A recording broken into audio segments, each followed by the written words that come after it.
ஒரு நிமிடம் தலைகளை தாழ்த்தி இந்த பரலோக இந்த தீபனை நோக்கி ஸ்தோத்திரங்களை ஏறெடுப்போம்.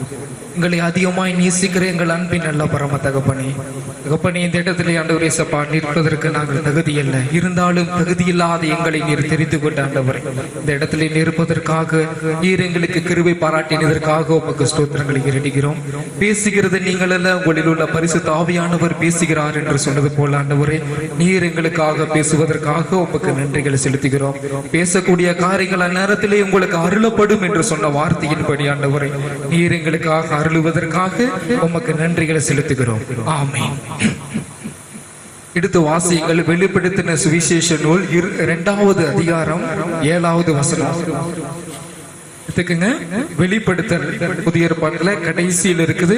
வெளிப்படுத்தல் சுவிசேஷ நூல் 2வது அதிகாரம் 7வது வசனம்.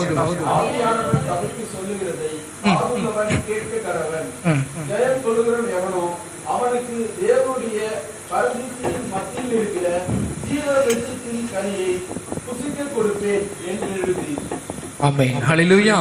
ஜெயம் கொள்ளுகிறவன் எவனோ அவனுக்கு தேவனுடைய பரதீசின் மத்தியில் இருக்கும் ஜீவ விருட்சத்தின் கனியை புசிக்க கொடுப்பேன் என்று எழுது. யார் ஜெயம் கொடுக்கிறார்களோ, யார் ஜெயம் எடுக்கிறார்களோ, ஜெயம் என்பது வெற்றி. அந்த வெற்றி கொள்ளுகிறவன் எவனோ அவனுக்கு தேவனுடைய பரதீசின் மத்தியில் இருக்கும் ஜீவ விருட்சத்தின் கனியை புசிக்க கொடுப்பார். யாரை பார்த்து சொல்கிறார் தெரியுமா? இயேசு கிறிஸ்துவின் ரத்தத்தினாலே மீட்கப்பட்ட சபையை பார்த்து சொல்கிறார். சபைக்கு வருவதோ அல்லது கிறிஸ்துவ பெயரை வைத்துக் கொண்டிருப்பதோ நமது ஜீவ விருட்சத்தின் கனியை புசிக்கக்கூடிய காரியங்கள் அல்ல, ஜெயம் கொள்ளணும். ஹல்லேலூயா. இந்த உலகத்திலே ஜெயம் கொள்ளும்படியாக நம்மை ஆண்டவர் தெரிந்தெடுத்திருக்கிறார். அதனால்தான் சொல்கிறார் வெளிப்படுத்தல் 2வது அதிகாரம் 7வது வசனத்துல, ஜெயம் கொள்ளுகிறவன் எவனோ அவனுக்கு தேவனுடைய பரதீசின் மத்தியில் இருக்கும் ஜீவ விருட்சத்தின் கனியை புசிப்பார். ஹல்லேலூயா. அந்த ஜீவ விருட்சத்தின் கனியை நாம ஏன் புசிக்கணும் அப்படின்னா, அது ஜீவ விருட்சத்தின் கனியை புசிக்கிறவனுக்கு நித்திய ஜீவன் உண்டு. ஹல்லேலூயா. நித்திய ஜீவன் என்பது என்றைக்குமே நமக்கு மரணம் என்பது கிடையாது. ஹல்லேலூயா. மரணம் என்பது இல்லாத அந்த ஒரு கனியை புசிக்கக்கூடியவன் தான் அந்த நித்திய ஜீவனை பெற்றுக்கொள்ள முடியும். அந்த நித்திய ஜீவனை பெற்றுக்கொள்ளணும்னா நம்ம ஒவ்வொருவரும் நம்மளுடைய மனசாட்சியில குத்து உண்டவர்களாய் மாம்சத்தின் கிரியைகளை அழித்து அந்த ஜீவனத்தின் பெருமைகளை அழித்து அந்த ஜீவ விருட்சத்தின் கனியை புசிக்க தகுதி உள்ளவர்களாய் மாற வேண்டும். ஹல்லேலூயா. ஜீவ விருட்சம் எங்க இருக்கிறது அப்படின்னா, அது பரதீசின் மத்தியில இருக்கு. அது குறித்த ஒரு வசனத்தை வாசிப்போம். ஆதியாகமம்ல இருக்கு. ஆதியாகமம் 1வது அதிகாரத்திலிருந்து 11வது அதிகாரம் வரைக்கும் வேத வல்லுநர்கள் சொல்றாங்க அது மூலபத்திரம், தாய் பத்திரம். ஹல்லேலூயா. அந்த 12வது அதிகாரத்திலிருந்து வெளிப்படுத்தல் 22 வரைக்கும் இருக்கிறது 2வது பாட்டு. அப்ப 2 விதமா வேத வல்லுநர்கள் பிரிக்கிறாங்க. ஆதியாகமம் 1ஆம் அதிகாரத்திலிருந்து 11வது வரைக்கும் இருக்கக்கூடியது என்னது? ப்ளூ பிரிண்ட், அதாவது தாய் பத்திரம் சொல்லுவோம். இப்ப நம்ம ஒரு இடம் இருக்கு, நமக்கு அந்த இடத்துல முக்கியமான நம்மகிட்ட ஒரு டாக்குமெண்ட் இருந்தாலும் அது ஒரிஜினலா ஒருத்தங்க வச்சிருப்பாங்கல்ல, அந்த ஃபர்ஸ்ட் வச்சிருக்கவங்க கிட்ட இருக்கிறது அது தாய் பத்திரம். அது மாதிரி ஆதியாகமம் 1ஆம் அதிகாரத்திலிருந்து 11வது வரைக்கும் அது நம்முடைய இந்த கிறிஸ்தவ வாழ்க்கையில அது ஒரு மூலபத்திரம், தாய் பத்திரம் அல்லது ப்ளூ பிரிண்ட் அப்படியாக இருக்கிறது. எடுத்து வாசிங்க. ஆதியாகமம் 2வது அதிகாரம் 8வது வசனம். 2:8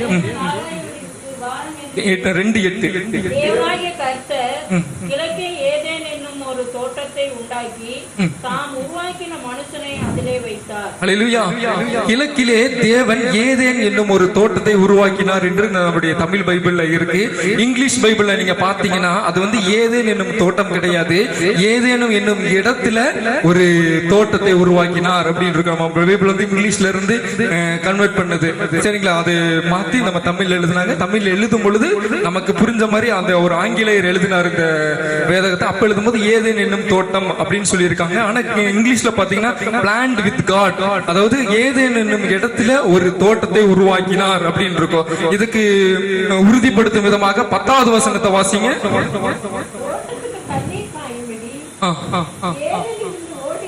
ஒரு நதி ஓடி, பாத்தீங்களா? ஏதேனில் இருந்து அந்த தோட்டத்துக்கு தண்ணீர் பாயும்படி ஏதேன்ல இருந்து, ஏதேனுங்கிறது அப்ப என்ன, வேற ஒரு இடம், அதுல இருந்து ஒரு நதி பாய் இருக்கிறது. இத பத்தி நம்ம வாசிக்கிறோம். அடுத்த 9வது வசனத்தை வாசிங்க. தேவனாகிய கர்த்தர் பார்வைக்கும் அழகும் புசிப்புக்கு நலவுமான சகலவித விருட்சங்கள். அப்ப ஃபர்ஸ்ட் ஒரு விருட்சத்தை உருவாக்குகிறார். அது எப்படி இருக்கு? பார்வைக்கு அழகும் புசிப்பதற்கு நலமுமாக. 2வது ஒரு கனியை உருவாக்குகிறார், தோட்டத்தின் நடுவில் ஜீவ விருட்சத்தையும். அந்த வாசிங்க 9வது வசனத்தை. பார்வைக்கு அழகும் புசிப்புக்கு நலமுமான சகலவித விருட்சங்களையும் தோட்டத்தின் நடுவில ஜீவ விருட்சத்தையும் நன்மையும் தீமை அறியத்தக்க விருட்சத்தையும் பூமியிலிருந்து முளைக்க பண்ணினார். இப்ப வந்து 3 விதமான கனிகள் உருவாகுது. முதலாவது வந்து பார்வைக்கு அழகும் புசிப்பதற்கு நலமுமான கனி, இரண்டாவது வந்து தோட்டத்தின் நடுவிலே ஜீவ விருட்சத்தின் கனி, மூன்றாவது நன்மை தீமை அறியத்தக்கதான கனிகள். இப்படி 3 விதமான கனிகள் உருவாகிறது. அதுல 2வது 16வது வசனத்துல என்ன சொல்கிறார்னா, நீங்க தேவனாகிய கர்த்தர் மனுஷனை நோக்கி தோட்டத்தின் நடுவுல சகல விருட்சத்தின் கனியையும் புசிக்கவே புசிக்கலாம். அப்படின்னா என்ன? முதலாவது கனி நான் சொன்ன அந்த பார்வைக்கும் அழகும் நலவுமான அந்த கனியை புசிக்கலாம், ஆனாலும் நன்மை தீமை அறியத்தக்க விருட்சத்தின் கனியை புசிக்க வேண்டாம். 17வது வசனத்துல சொல்கிறார். அப்பனா 3வது சொன்ன அந்த நன்மை தீமை அறியத்தக்க கனியை வந்து நீங்க சாப்பிடக்கூடாது. முதலாவது கனியை நீங்க சாப்பிடலாம், 2வது கனியை நீங்க சாப்பிடக்கூடாது. அப்ப நடுவுல உள்ள அந்த ஜீவ விருட்சத்தின் கனியை என்ன பண்ணணும்? அதுக்கு தான் சொல்லுகிறது, ஜெயம் கொள்ளுகிறவன் எவனோ அவனுக்கு தேவனுடைய பரதீசின் மத்தியில் இருக்கும் அந்த ஜீவ விருட்சத்தின் கனியை நான் உங்களுக்கு புசிக்க கொடுப்பேன். ஹல்லேலூயா. அந்த கனியை புசிக்க வேண்டும் என்றால் நம்மளுடைய வாழ்க்கையில நாம் ஜெயம் எடுக்க வேண்டும், வெற்றி பெற வேண்டும். அதனால தான் ஆதாமை அந்த இடத்துல கொண்டு வந்து வைக்கிறார். இந்த ஆதாமை கொண்டு வந்து வைக்கக்கூடியதுக்கு ஒரு 4 காரணங்கள் இருக்கிறது. 2வது அதிகாரம் 15வது வசனத்துல நீங்க பார்க்கும் பொழுது, தேவனாகிய கர்த்தர் மனுஷனை ஏதேன் தோட்டத்தில் அழைத்து கொண்டு வந்து அதை பண்படுத்தவும் காக்கும் வைத்தார். அந்த தோட்டத்துல ஒரு மனுஷனை உருவாக்கி கொண்டு போய் வைக்கிறாரு. எதற்கென்றால் அந்த தோட்டத்தை அவன் பண்படுத்தணும். நம்முடைய வாழ்க்கையில் இன்றைக்கு பண்படுத்தப்பட்டதா இருக்கிறதா? சற்று சிந்தித்து பாருங்க. அதை காக்கணும். நம்முடைய தோட்டத்துல நமக்கு ஆவியானவர் இன்றைக்கு ஒரு தோட்டத்தை கொடுத்திருக்க, அதை நம்ம பண்படுத்தணும், அதை நம்ம பயன்படுத்தணும். அடுத்ததாக 1வது அதிகாரம் 78வது வசனத்துல சொல்லப்படுகிறது, பின்பு தேவன் அவர்களை நோக்கி நீங்கள் பலுகி பெருகி பூமியை நிரப்பி அதை கீழ்ப்படுத்தி. இப்ப முதலாவது பண்படுத்தணும், 2வது காக்கணும், 3வது அந்த பூமியை நிரப்பி அதை கீழ்ப்படுத்தணும். அப்ப தோட்டத்தை மேல்படுத்தணும், பூமியை கீழ்ப்படுத்தணும். அடுத்தது 4வது ஒரு காரியம் பண்ணறது. 1வது அதிகாரம் 24வது வசனத்தை சொல்லுகிறது, பின்பு தேவன் பூமியானது ஜாதி ஜாதியான ஜீவ ஜந்துக்களாக நாட்டு மிருகங்களையும் ஊர் பிராணிகளையும் காட்டு மிருகங்களையும் ஜாதி ஜாதியாய் பிறப்பிக்க கடவுது அப்படின்னு சொல்றாரு. அது அப்படி ஆகிறது. அப்ப பூமியில என்னென்ன உருவாகிறது? நாட்டு மிருகங்கள் உருவாகிறது, ஊரும் பிராணிகள் உருவாகிறது, காட்டு மிருகங்கள் உருவாகிறது. இப்ப ஆதாமுக்கு என்ன வேலை? பண்படுத்தணும், காக்கணும், பூமியை நிரப்பி அதை கீழ்படுத்தணும். அதுக்கப்புறம் இன்னொரு வேலையை கொடுக்கிறார். எல்லாவற்றிற்கும் மேலாக மல்கியாவின் புஸ்தகம் 2வது அதிகாரம் 15வது வசனத்துல நீங்க வாசிக்கும் பொழுது தெரியும், மல்கியாவின் பழைய ஏற்பாட்டில் கடைசி அதிகாரம் மல்கியாவின் புஸ்தகம் 2வது அதிகாரம் 15வது வசனம்.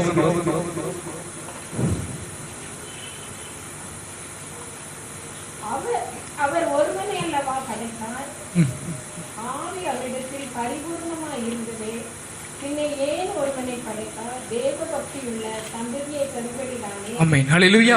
அவன் தேவ பக்தியுள்ள சந்ததியை பெறணும். முதலாவது காரியங்கள் அந்த தோட்டத்தை பண்படுத்தணும், 2வது அவன் அந்த தோட்டத்தை காக்கணும், 3வது பூமியை நிறைத்து அதை கீழ்படுத்தணும். எதெல்லாம் கீழ்படுத்தணும்? நாட்டு மிருகங்கள், ஊரு பிராணிகள், காட்டு மிருகங்கள், இப்படிப்பட்டதான எல்லாவித மிருகங்களையும் கீழ்படுத்தணும். அடுத்தது 4வது தேவ பக்தியுள்ள சந்ததியை பெறணும். இந்த 4 காரியங்களை அவன் செய்திருந்தானா அன்னைக்கு அவன் ஜெயம் கொள்ளக்கூடியவனா இருந்திருப்பான். ஆனால் அவன் தன்னுடைய பார்வையில அவன் தவறான ஒரு காரியத்தை செய்து விட்டான். ஆதாம் பண்ணின முதல் ஒரு தவறு என்ன தெரியுமா?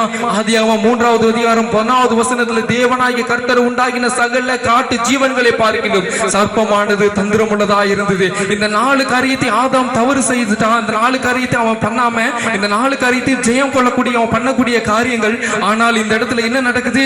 ஆதாம் பண்ணின முதல் தெருவு இந்த சர்ப்பத்தை உள்ள விட்டுட்டான் தோட்டத்துக்குள்ள. ஆனால் பூமியில இருக்க வேண்டிய அந்த காட்டு ஜீவன்களும் நாட்டு ஜீவன்களும் ஊரு பிராணிகளும் இப்பொழுது எங்க வந்துருச்சு? சர்ப்பம் தோட்டத்துக்குள்ள வந்துருச்சு. அது வந்து ஏவாள் கிட்ட பேசுது. அந்த காரியங்கள்லாம் தெரியும். ஏவாள் வந்து அந்த பழத்தை சாப்பிடுறாங்க, ஆதாம் சாப்பிடுறாங்க. இப்ப 3 பேரும் தங்களுடைய அந்த நன்மை தீமை அறிக்கக்கூடிய அந்த 3வது கனி இருக்கு பாத்தீங்களா, சாப்பிடக்கூடாதுன்னு தேவன் சொன்ன அந்த கனியை சாப்பிட்ட அந்த காரணத்தினால இன்றைக்கு அவர்களுடைய கண்கள் திறக்கப்பட்டது.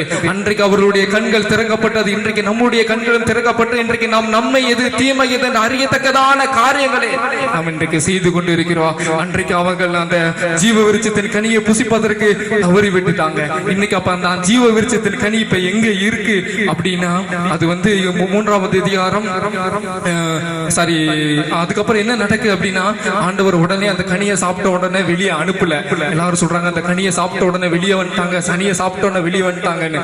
ஆனா ஆண்டவர் வந்து கனியை சாப்பிட்டதுக்கு அப்புறம் சில காலங்கள் அவர்களோடு தொடர்புலதான் இருந்தார். ஆமென், ஹல்லேலூயா.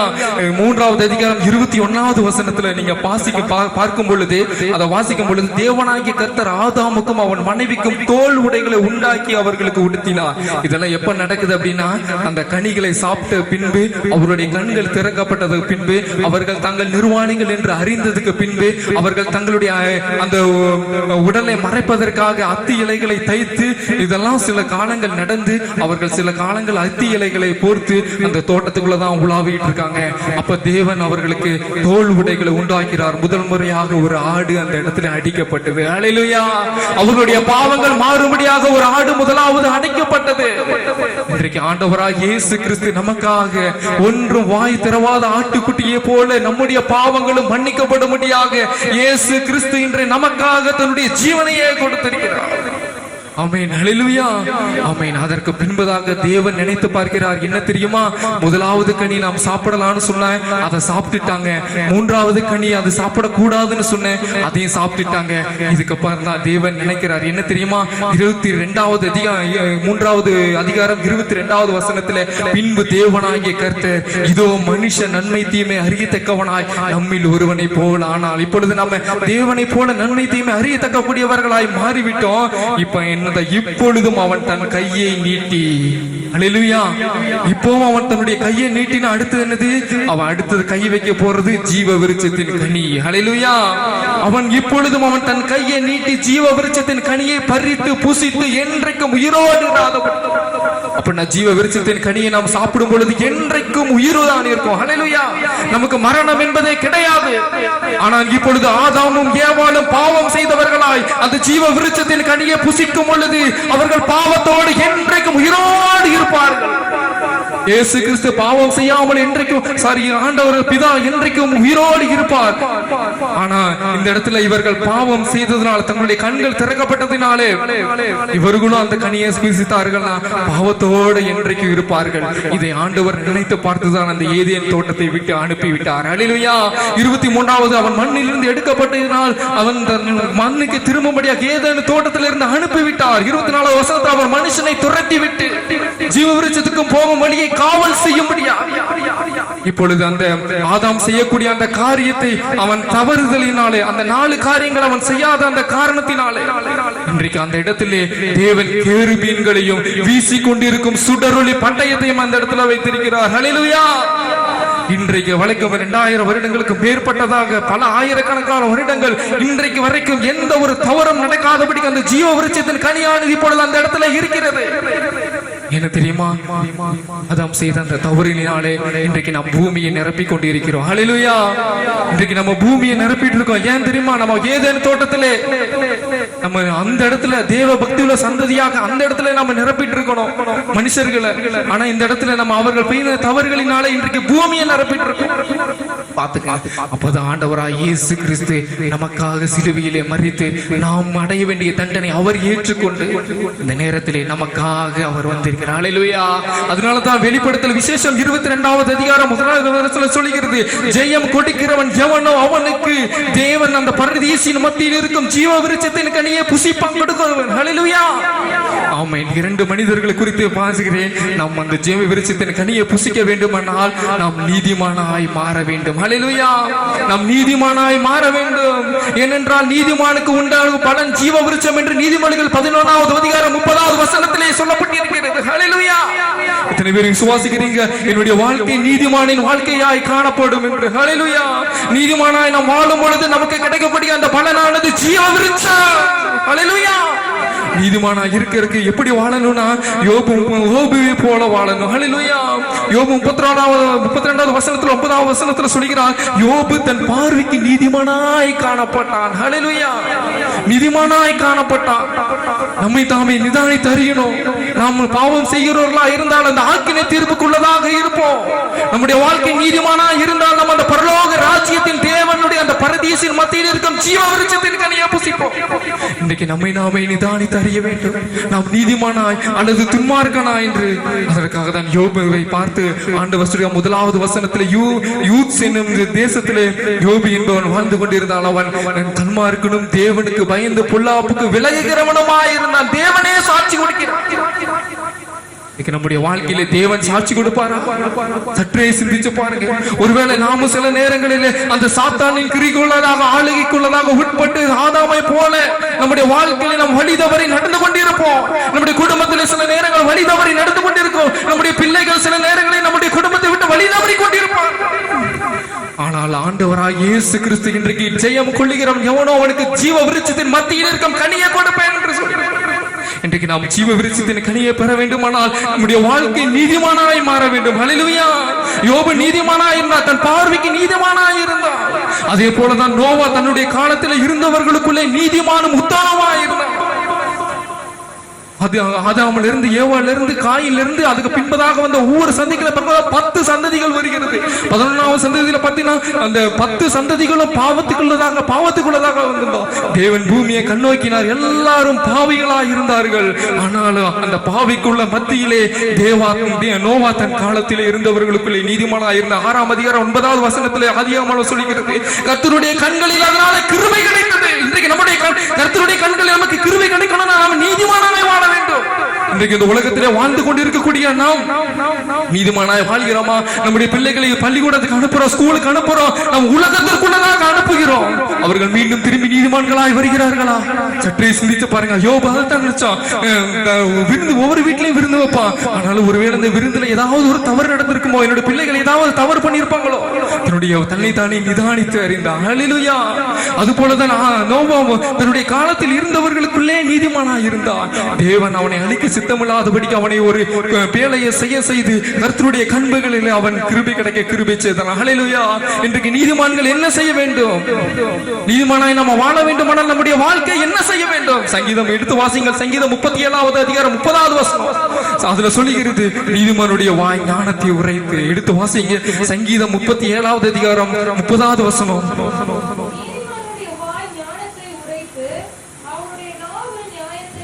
ஹல்லேலூயா. நீதிமானுடைய வாய் ஞானத்தை உரைக்கும். இன்றைக்கு நாம் ஞானமாய் பேசுகிறோமா? இன்றைக்கு நம்முடைய நாவும் நியாயத்தை பேசுகிறதா? ஏனென்றால் நீதிமான்களுக்கு என்று அவர் மெய் ஞானத்தை வைத்திருக்கிறார். ஹல்லேலூயா. நம்முடைய வாழ்க்கை நீதிமான உள்ள வாழ்க்கையா மாறுமானால் நமக்கு ஞானம் பெருகும். ஹல்லேலூயா. கர்த்தரின் ஆசீர்வாதமே ஐஸ்வரியத்தை தரும், அதனோடு அவர் வேதனையை கூட்டார். ஹல்லேலூயா. நாம் ஞானத்தை ஞானமாய் பேச வேண்டும். நம்முடைய ஒவ்வொரு இடத்துல, நம்முடைய குடும்பத்திலே, நம்முடைய செயல்களில், நம்முடைய ஃப்ரெண்ட்ஸ் கிட்ட, நம்மளுடைய நண்பர்கள் கிட்ட, நம்முடைய உற்றார் உறவினர்கள் ஞானமாய் பேச வேண்டும். அவருடைய நாவு நியாயத்தை பேசும். ஹல்லேலூயா. இன்றைக்கு நாம் எல்லா சூழ்நிலையிலும் ஞானமாய் பேசுகிறோம் என்பதை சற்றே நிதானிக்க வேண்டும். நீதிமான் செய்யக்கூடிய காரியம் முதலாவது சங்கீதம் 37ஆம் அதிகாரம் 30வது வசனம், நீதிமானுடைய வாய் ஞானத்தை உரைத்து அவனுடைய நாவு நியாயத்தை பேசும். ஹல்லேலூயா. இரண்டாவது ஒரு அதிகாரத்தை வாசிப்போம். சங்கீதம் 68வது அதிகாரம் 3வது வசனம். சங்கீதம் 68:3.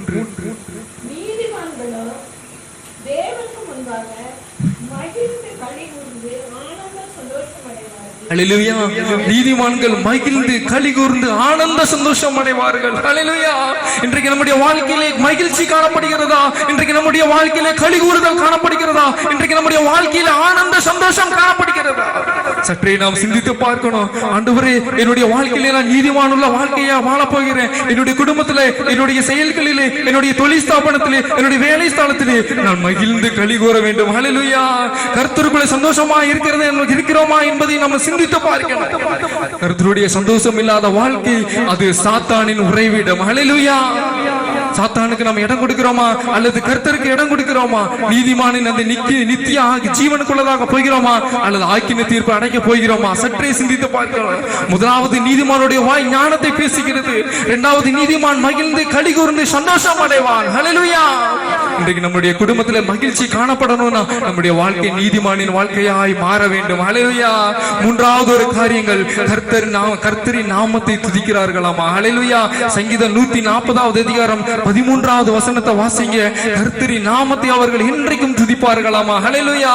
இன்றைக்கு நாம் கர்த்தருடைய நாமத்தை துதிக்கிறோமா?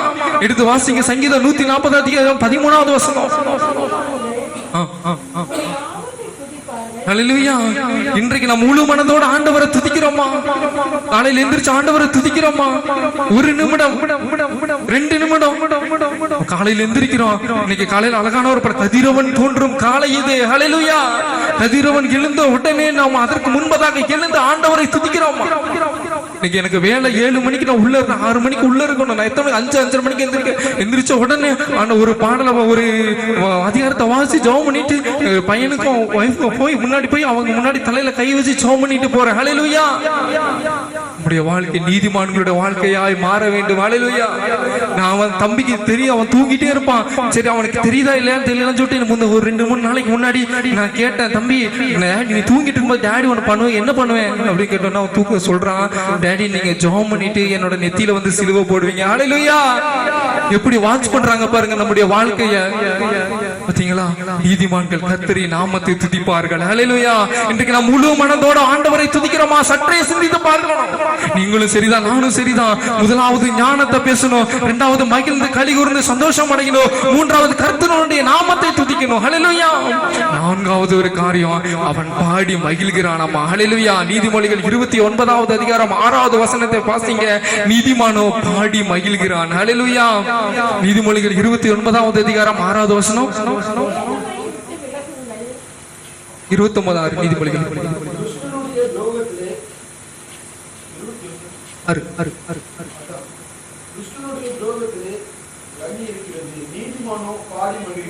ஹல்லேலூயா.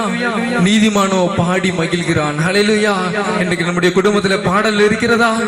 இன்றைக்கு நம்முடைய செயல்களில பாடல் இருக்கிறதா? இன்றைக்கு நம்முடைய தொழில் ஸ்தாபனத்திலே பாடல் இருக்கிறதா? எத்தனை பேருக்கு நல்ல வேலையை கொடுத்திருக்கிறார். ஹல்லேலூயா. வேலையில் இருக்கக்கூடிய இடங்களில் கூட பாட முடியாது. ஆனால் இன்றைக்கு நம்முடைய கையின் பிரயாசங்கள் ஆசீர்வாதமாக சொந்த தொழிலை ஆண்டவர் ஏற்படுத்தி கொடுத்திருக்கிறார். ஹல்லேலூயா. நீங்க சொந்த தொழில ஆபீஸ திறந்த உடனே உள்ள போன ஒரு பாடலை பாடி ஆண்டவரை துதித்து பாடுங்க. ஹல்லேலூயா. இங்கேயோ இருக்கக்கூடிய ஆர்டர் உங்களுக்கு தேடி வரும். ஹல்லேலூயா. விசுவாசிக்கிறவர்கள் ஆமென்னு சொல்லுங்க. ஹல்லேலூயா. இங்கேயோ இருக்கக்கூடிய ஆர்டர்கள் உங்களுடைய காரியங்களை உங்களுடைய அந்த தொழிலை பார்த்து யாரோ சொன்னவங்க எல்லாம் வந்து யாரோ கேட்டுட்டு வந்திருப்பாங்க. ஹல்லேலூயா. என்ன ஆண்டவர் சொல்ற, கிழக்கிலும் மேற்கிலும் வடக்கிலும் தெற்கிலும் இருந்து திரளான ஜனங்கள் வருவார்கள். உங்களுடைய கையின் பிரயாசங்களை நீங்க என்ன பண்ணணும் தெரியுமா? பாடி மகிழணும். ஹல்லேலூயா. இன்னைக்கு ஆலயத்துக்கு வர்றோம், ஆலயத்துல பாடுறோமா? ஆராதனையில பாடுறோமா? சற்றே சிந்திச்சு பாருங்க. நம்ம வந்து ஏதோ ஒரு கடமைக்காக ஏதோ ஒரு சடங்காச்சாரம் போல வந்து நின்றுட்டு போயிட்டு இருக்கோம். அப்படி இருக்க கூடாது. நம்முடைய வாழ்க்கையில ஆண்டவருடைய பாடல் பாடி துதிக்கணும். ஹல்லேலூயா. இன்றைக்கு நம்முடைய காரியங்கள் எதுல மகிழ்ச்சியாய் காணப்படுகிறது என்றால் நம்முடைய வாழ்க்கையில் இன்றைக்கு சினிமா உள்ள வந்துருச்சு. இன்னைக்கு உலகப்புறமான காரியங்கள் எல்லாம் உள்ள வந்துருச்சு. இன்னைக்கு ஞாயிற்றுக்கிழமை கூட ஆண்டவருக்கு ஒரு நேரத்தை செலவழிக்க முடியாதபடிக்கு தொழில் இன்றைக்கு எத்தனையோ இடங்கள்ல வேலைக்கு ஞாயிற்றுக்கிழமை வரலன்னா வேலையை விட்டு நீக்கிறோம். பரவாயில்ல, உங்களுடைய திறமையை கர்த்தர் 6 நாட்களை கொடுத்திருக்கிறார். அந்த 6 நாள்ல உங்களுடைய வேலைகளை நீங்க உங்களுடைய கையின் பிரயாசங்களை ஆசீர்வதிக்கும் உண்மையா இருங்க. எனக்கு தான் வேலை இருக்கு, நான் வந்து ஞாயிற்றுக்கிழமை வேலை தரதுன்னா வேலைக்கே வரல. 6 நாட்கள் உண்மையா வேலை செய்வேன். உண்மையா வேலை செய்யறத பார்த்து இவனை 7வது நாள் ஒரு நாள் தானே கேட்கறான், விட்டுட்டு போங்க. ஏன்னா இவனை விட்டா அடுத்தது இவனோட வேலைக்கு இந்த ஸ்தானத்துல அவன் வேற ஒருத்தனை நம்ம தேடணும். ஏன் உண்மையுள்ளவனா இருக்கிறான். ஹல்லேலூயா. இன்னைக்கு பாத்தீங்களா, இன்னைக்கு முதல்ல நான் கேட்கும்போது சிலர்லாம் கேட்பாங்க, இன்னைக்கு வேலைக்கு போகணும். ஆமா, மத்தியானம் போகணும். இன்னைக்கு பாத்துக்க 4 மாசம் ஆச்சு நான் மத்தியானம் வேலைக்கு போய். ஹல்லேலூயா. நான் கடவுள் என்னை ஆசீர்வதித்து வைத்து விட்டார். ஹல்லேலூயா. என்னுடைய உண்மையை பார்த்து தேவன் எனக்கு ஞாயிற்றுக்கிழமை முழுவதும் விடுமுறை கொடுத்து விட்டார். இதற்கு தெரியுமா? நீதிமான் பாடி மகிழ்கிறான். நான் மகிழும்படியாக தேவனுக்கு அந்த 2 மணி நேரத்தை நான் செலவழித்த காரணத்தினால இன்னைக்கு தேவன் எனக்கு முழு நேர விடுமுறையை கொடுத்து விட்டார். ஹல்லேலூயா. இன்றைக்கு நம்முடைய பிள்ளைகளுக்கு அதை சொல்லி தரணும். நம்மளே நம்ம வேலைக்கு போயிட்டு இருக்கும் பொழுது நம்முடைய பிள்ளைகள் அதை பார்த்து தான் போவாங்க. இன்னைக்கு வேலை அப்படிப்பட்ட வேலையே வேண்டாம், நீ வேற ஏதாவது வேலைக்கு போ சொல்லுங்க. அல்லது நீங்க உண்மையா அந்த ஸ்தானத்துல இருங்க. கடவுள் உண்மையாவே உங்களுடைய உண்மையை பார்த்து உங்களை ஆசீர்வதிப்பார். ஹல்லேலூயா. அடுத்ததாக நீதிமொழிகள் 13வது அதிகாரம் 5வது வசனத்தை. நீதிமான் பொய் பேச்சை வெறுக்கிறான். ஹல்லேலூயா. வாசிங்க. நீதிமொழிகள் 13வது அதிகாரம் 5வது வசனம். நீதிமான் பொய் பேச்சை வெறுக்கிறான். ஆமென். நீதிமான் பொய் பேச்சை வரிக்கிறான். ஹல்லேலூயா. இன்றைக்கு நம்முடைய குடும்பத்துல எத்தனையோ வித காரியங்களிலே சந்தர்ப்ப சூழ்நிலையின் காரணமாக இன்றைக்கு நம்ம ஒவ்வொரு வாயை திறந்தாலும் பொய் தான். ஹல்லேலூயா. இன்னைக்கு சின்ன சின்ன பொய்கள் எத்தனையோ வித காரியங்கள்ல நம்ம சொல்லிட்டே தான் இருக்கிறோம். ஹல்லேலூயா. என் பிரதர் சர்ச்சுக்கு வரல, ஏதோ ஒரு பையன் சொல்றோமா இல்லையா? சிந்தித்து பாருங்க. நீதிமான் பொய் பேச்சை வெறுக்கிறான். ஹல்லேலூயா. நீதிமான் பொய் பேச்சை வெறுக்கிறான். நாம் பொய் பேச்சை வெறுக்கும் பொழுது அந்த நாம் ஜெயம் கொள்ளக்கூடிய அந்த ஜீவ விருட்சத்தின் கனியை தேவன் நமக்கு புசிக்க கொடுப்பார். முதலாவது தேவன் நீதிமானுடைய ஞானத்தை உரைத்து அவனுடைய நாவு நியாயத்தை பேசும்படியாக செய்கிறார். இரண்டாவது மகிழ்ந்து கலிகூர்ந்து சந்தோஷமடைம்படியாக செய்கிறார். மூன்றாவது கர்த்தரின் நாமத்தை துதிக்கும்படியாக செய்கிறார். நாலாவது பாடி மகிழும்படியாக செய்கிறார். ஐந்தாவது பொய் பேச்சை வெறுக்கிறான். ஹல்லேலூயா. இந்த காரியங்கள் எல்லாம் செய்யும் பொழுது அது நாம் ஜெயம் கொள்ளக்கூடியவர்களாய் மாறுகிறோம். நாம் ஜெயம் கொள்ள வேண்டுமானால் நம்முடைய வாழ்க்கையில முக்கியமான தேவைகள் இருக்கிறது. இன்னும் நீதிமான அநேக காரியங்களை செய்து கொண்டிருக்கிறார். அதெல்லாம் சொல்வதற்கு நேரங்கள் கிடையாது. இது நான் நீதிமான என்பதை சர்ச் பண்ணிட்டே வர்றேன். ஒவ்வொன்றா என்ன செய்யறாங்க நிறைய இருக்கிறது. ஆதியாகமம்ல இருந்து வெளிப்படுத்துற வரைக்கும் நீதிமான் நிறைய எல்லாத்தையும் சொல்றதுக்கு உங்களுக்கு நேரம் எவ்வளவு சுருக்க முடியுமோ அவ்வளத்தையும் சுருக்கி இருக்கிறேன். ஹல்லேலூயா. நீதிமான் பொய் பேச்சை வெறுக்கிறான். நீதிமொழிகள் 13வது அதிகாரம் 5வது வசனத்தில் நீதிமான் பொய் பேச்சை வெறுக்கிறான். இன்னைக்கு நம்முடைய வாழ்க்கை நீதிமான உள்ள வாழ்க்கையா மாற வேண்டுமானால் நாம் பொய் பேச்சுக்களை வெறுக்கணும். வீணான வார்த்தைகளை பேசக்கூடாது. இன்னைக்கு நம்முடைய வாயிலிருந்து வரக்கூடிய எத்தனையோவே காரியங்கள் இருக்கு. வீணான வார்த்தை, கெட்ட வார்த்தைகள், கேட்க முடியாத வார்த்தைகள், அசூசியான வார்த்தைகள், அசுத்தமான காரியங்கள். நம்முடைய குடும்பத்தில் தேவன் எப்படி மகிழ்ச்சியாய் காணப்படும்? நம்முடைய குடும்பத்தை எப்படி ஆசீர்வதிக்க முடியும்? சற்றே சிந்தித்து பாருங்கள். நீதிமான் பொய் பேச்சை வரிக்கிறார். இன்றைக்கு நம்ம சந்தர்ப்ப சூழ்நிலையின் மத்தியிலே எத்தனையோ வித காரியங்களினால பொய்களை பேசிக் கொண்டிருக்கிறோம். இந்த பொய் பேச்சுகள் எல்லாவற்றையும் விடணும். ஹல்லேலூயா. அடுத்தது ஆறாவது ஒரு காரியங்கள். நீதிமான் மரணத்தின் நம்பிக்கை உள்ளவன். ஹல்லேலூயா. நீதிமொழிகள் 14வது அதிகாரம் 32வது வசனத்தை வாசிங்க. நீதிமான். ஹல்லேலூயா. நீதிமொழிகள் 14வது அதிகாரம் 32வது வசனம். ஹல்லேலூயா. நீதிமான் தன்னுடைய மரணத்திலே நம்பிக்கை உள்ளவனாய் காணப்படுகிறான். இன்றைக்கு ஒருவேளை ஆண்டவருடைய இரண்டாவது வருகை வருமானால் எத்தனை பேர் இந்த ஆலயத்தில் இருந்த பரலோக ராஜ்யத்துக்கு செல்ல முடியும்? தன்னை தானே நிதானித்து அறிக்கணும். ஹல்லேலூயா. நான் இந்த நேரத்தில் ஆண்டவருடைய வருகை வருமானால் நிச்சயமாகவே நான் பரலோகத்துக்கு செல்வேன் என்ற ஒரு காரியங்கள், ஒரு சூழ்நிலைகள், ஒரு நிச்சயங்கள் எனக்கு காணப்பட வேண்டும்.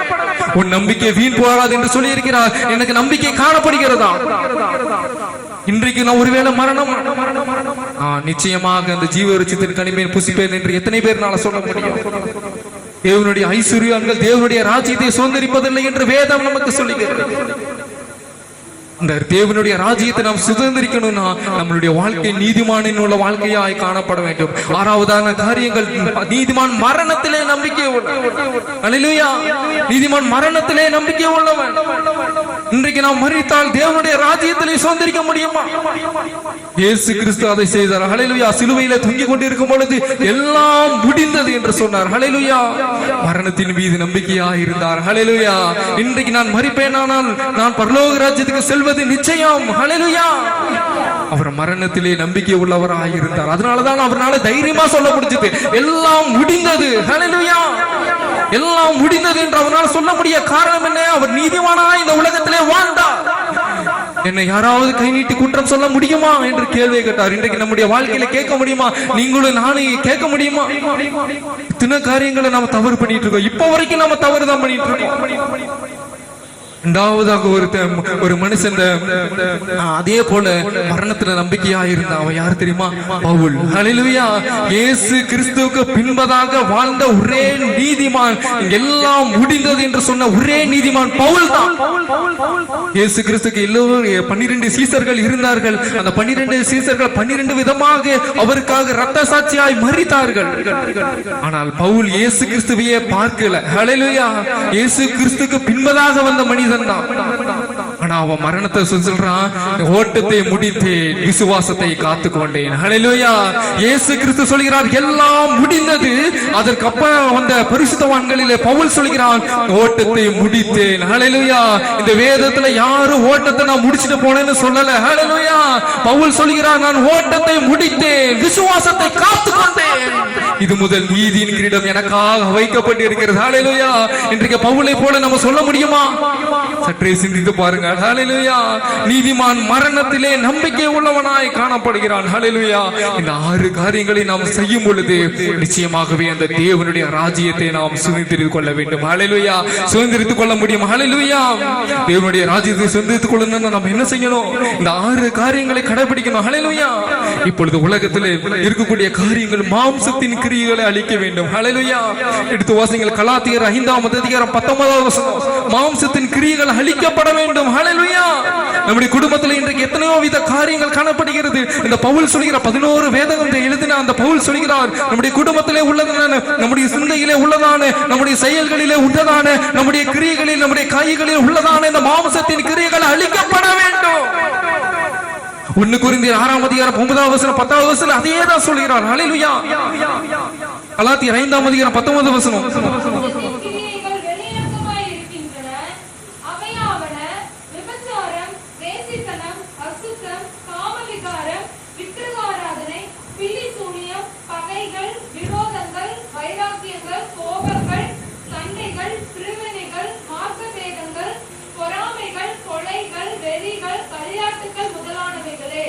இப்படிப்பட்டவைகளை செய்கிறவர்கள் தேவனுடைய ராஜ்யத்தை சுதந்திரிப்பதில்லை என்று முன்னமே நான் உங்களுக்கு சொன்னது போல இப்பொழுது உங்களுக்கு சொல்லுகிறேன். ஹல்லேலூயா. பாத்தீங்களா? மாம்சத்தின் கிரியைகளை அழிக்கணும். ஹல்லேலூயா. ஆவிக்குரிய கிரியைகளை நம்ம பலப்படணும். மாம்சத்தின் கிரியைகளை அழிக்கணும். நம்முடைய குடும்பத்துல எத்தனையோ வித காரியங்கள் இருக்கிறது. ஒருவேளை நம்முடைய குடும்பத்தில் விபச்சாரங்கள் காணப்பட இல்லாமல் இருக்கலாம், வேசித்தனங்கள் இல்லாமல் இருக்கலாம், அசுத்தங்கள் இல்லாமல் இருக்கலாம், காம விகாரங்கள் இல்லாமல் இருக்கலாம். ஆனால் நம்முடைய குடும்பத்தில் விக்கிர ஆராதனை காணப்படுகிறது. தேவனை வைக்கக்கூடிய இடத்திலே மற்ற எதை வைத்தாலும் அது விக்கிரங்கள். ரட்சிக்கப்பட்ட சமயத்தில் பழைய ஏற்பாட்டின் பழைய ஒரு 20 வருடங்கள் 30 வருடங்களுக்கு முன்பதாக உள்ள ஆலயங்களை சொல்லுவாங்க. ரட்சிக்கப்பட்ட ஜனங்களை பார்த்து சொல்லுவாங்க, உங்க குடும்பத்தில் உள்ளதான புகைப்படங்கள் போட்டோகள் எல்லாத்தையும் எடுத்து வெளியே போடுங்க. இயேசு கிறிஸ்துவ போட்டோ வச்சு இன்னைக்கு எத்தனை பேர் கும்பிட்டு இருக்காங்க? நம்முடைய குடும்பத்துல கூட காணப்படலாம். அப்பேற்பட்டதான காரியங்கள் இருந்தால் உடனே எடுத்து வெளியே போடுங்க. இன்றைக்கு ஆலயங்கள் எல்லாமே மாறிட்டு வருகிறது, ஆராதனைகள் மாறிட்டு வருகிறது.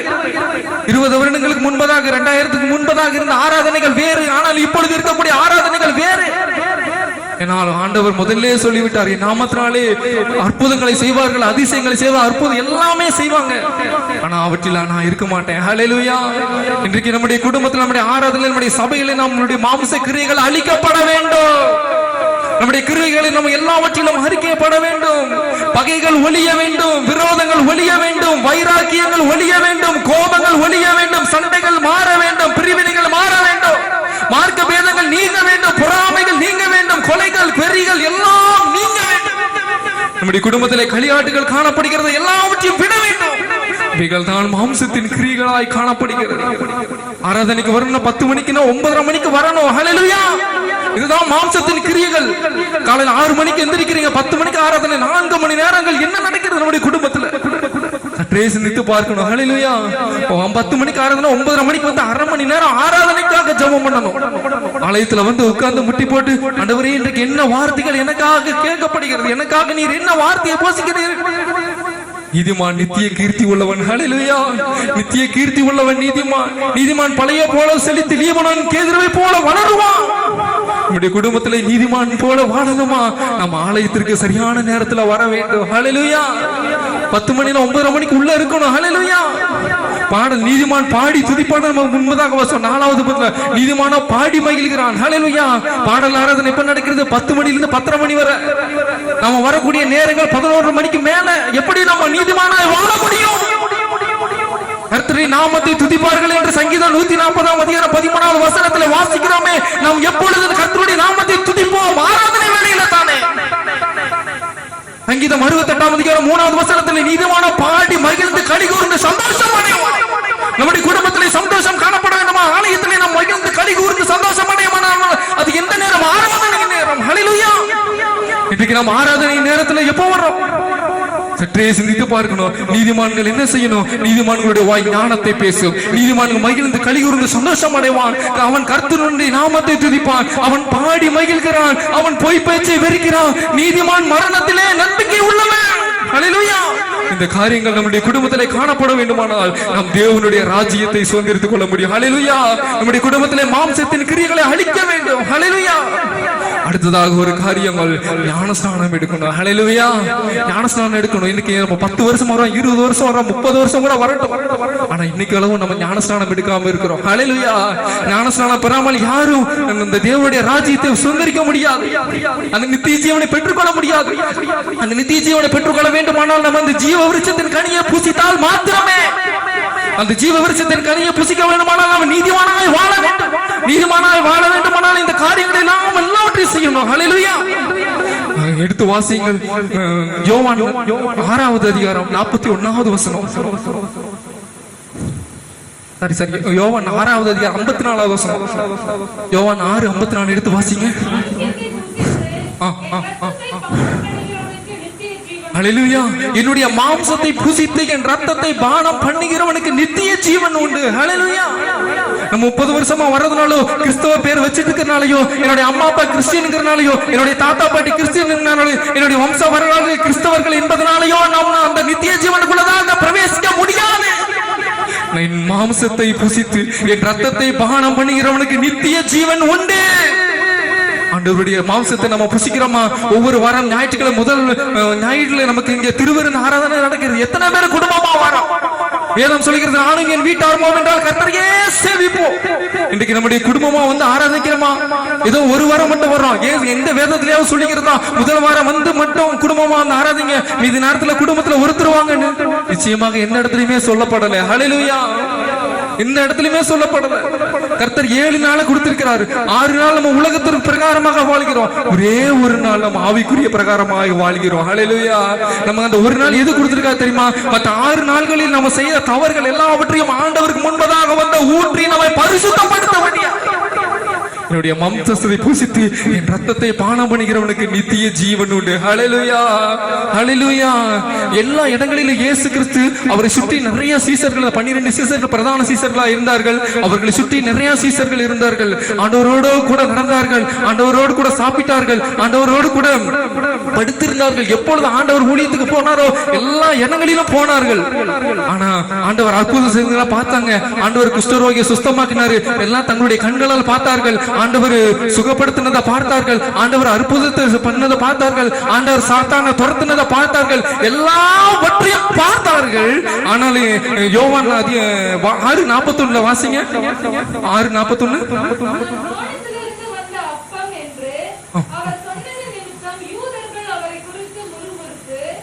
முறுமுறுத்தார்கள். ஹல்லேலூயா. எப்பொழுது இயேசு கிறிஸ்து இவ்வளவு நேரம் சாந்தமா எல்லா காரியங்களையும் செஞ்சுட்டு வர்றாரு.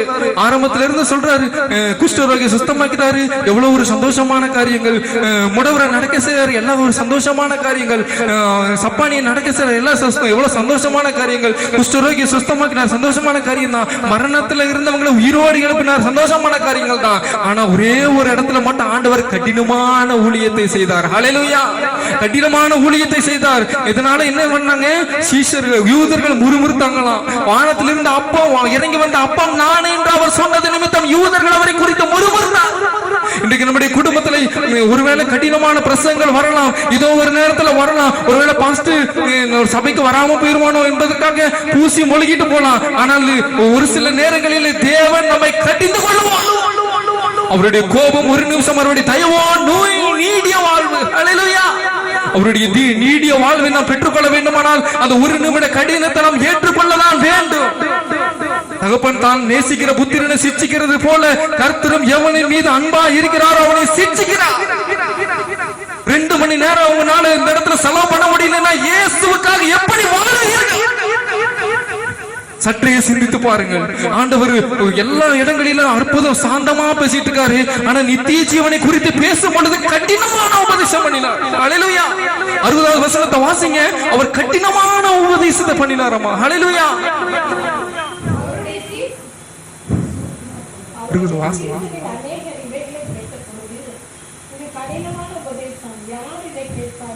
ஹல்லேலூயா. நித்திய ஜீவனை குறித்து பேசும்பொழுது அவர் கடினமாய் பேசினார். ஹல்லேலூயா. யார் இதை கேட்பான? சீசர்களே. அநேக சீசர்கள் இருந்தாங்களாமா. சீசர்கள் ஃபர்ஸ்ட் யூதர்கள் முறுமுறுத்திருக்காங்க 41வது வசனத்துல. அடுத்தது சீசர்கள் முறுமுறுத்துட்டாங்களாமா. ஹல்லேலூயா. அதுங்க நம்முடைய வாழ்க்கை எப்படி இருக்கிறது? கடினமான உபதேசம் காணப்படும் பொழுது நாம் முறுமுறுக்க ஆரம்பிச்சிடுறோம். ஹல்லேலூயா. சில நேரங்களில் பிரசங்கள் 10 நிமிஷம் கூட போயிருச்சுனாலும் முறுமுறுக்க ஆரம்பிச்சிடுறோம். பாத்துங்க நம்முடைய வாழ்க்கை எப்படி இருக்கிறது? 66வது வசனத்தை வாசிங்க.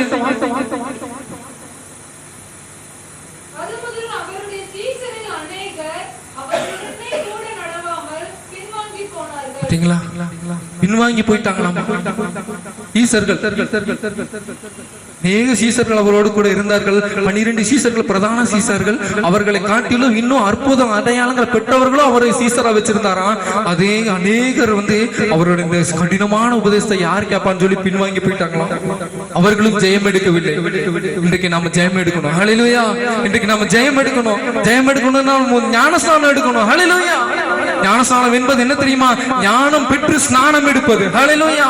இன்றைக்கு நம்ம எப்படி ஞானஸ்நானம் எடுக்கிறது தெரியுமா? நம்முடைய பிள்ளைக்கு கல்யாணம் வந்திருக்கு, நம்முடைய பையனுக்கு கல்யாணம் வந்திருக்கு. பாஸ்டர் மிரட்டுறது போய் என்னோட பையனுக்கு இன்னைக்கு ஞானஸ்நானம் கொடுங்க. அந்த சபையில கேட்கறாங்க. இதனாலதான் நம்ம கிறிஸ்தவ வாழ்க்கையில வாழ முடியுமா? சற்றே சிந்தித்து பாருங்க.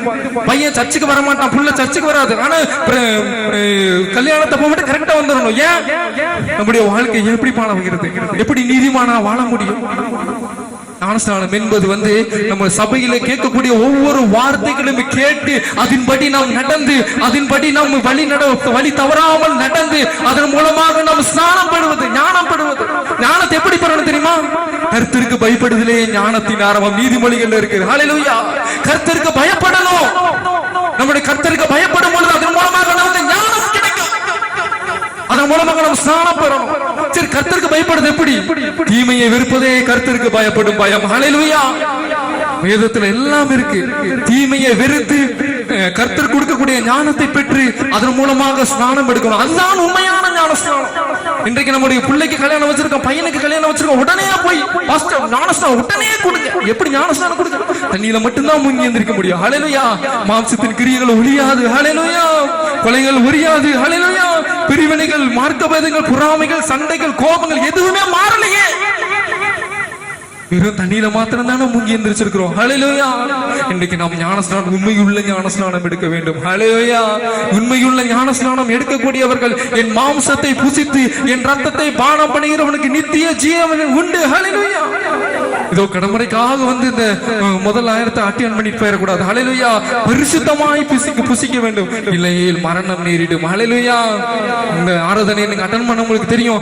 பாஸ்டர் வாசிக்கும் பொழுது, எங்க அப்பா வாசிக்கும் பொழுது சொல்லுவாங்க, ஒருவேளை இது அசுத்தமாக நீங்க பந்தி ஆசரிப்பவர்களாக இருந்தால், ஒருவேளை சிலர் வியாதியுள்ளவர்களாக இருப்பார்கள், சிலர் நித்திரையும் அடைந்திருப்பார்கள். ஹல்லேலூயா. பரிசுத்தமான ஆராதனை. ஹல்லேலூயா. பரிசுத்தமான ஆராதனை. இந்த திருவிருந்து ஆராதனை என்பது ஏனோ தானே என்று நடக்கக்கூடிய ஆராதனை அல்ல. அது பரிசுத்தம் உள்ளது. பரிசுத்தம் இல்லாமல் எவனும் தேவனுடைய ராஜ்யத்தில் பிரவேசிப்பதில்லை என்று வேதம் நமக்கு சொல்கிறது. ஹல்லேலூயா. தேவன் நித்திய ஜீவனை குறித்து பேசும் பொழுது கடினமான உபதேசம் என்று யூதர்கள் முறுமுறுத்தார்கள். அவருடனே கூட இருந்த சீசர்களும் முறுமுறுத்தார்கள். அதன் மூலமாக அவர் ஜெயம் கொள்ளாமல் போய்விட்டார்கள். இன்றைக்கு அந்த வெளிப்படுத்தல் 22வது அதிகாரம், வெளிப்படுத்தல் 2வது அதிகாரம் 7வது வசனத்தை சொல்லுகிறது. ஜெயம் கொள்ளுகிறவன் எவனோ அவனுக்கு தேவனுடைய பரதீசின் மத்தியில் இருக்கும் ஜீவ விருட்சத்தின் கொடியை புசிக்க கொடுப்பேன். ஹல்லேலூயா. ஹல்லேலூயா. ஹல்லேலூயா.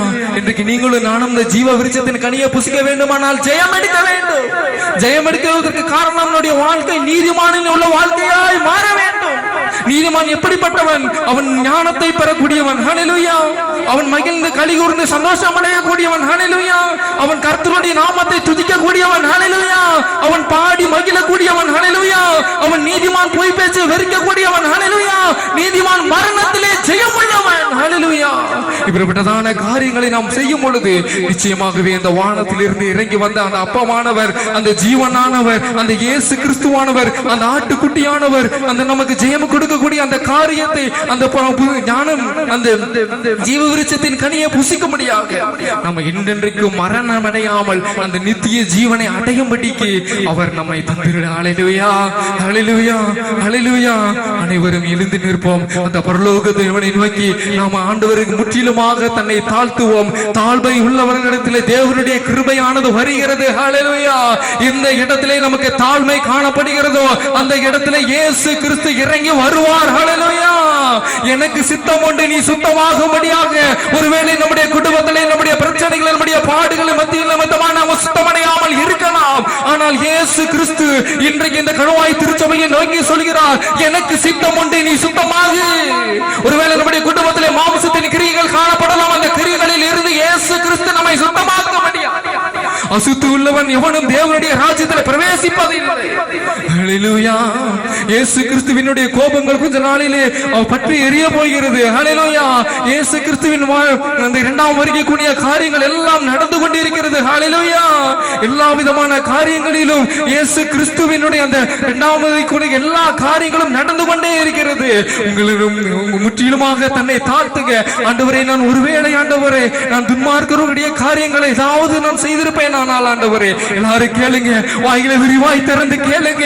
கேட்கிற எவனும் பெற்றுக் கொள்கிறான். தேடுங்கள், அப்பொழுது கண்ணடைவீர்கள். தட்டுங்கள், அப்பொழுது திறக்கப்படும். அன்றைக்கு தாவீதின் குமாரனே எனக்கு இறங்கும் என்று அவன் கேட்கும் பொழுது அவன் நிச்சயமாக பெற்றுக் கொண்டான்.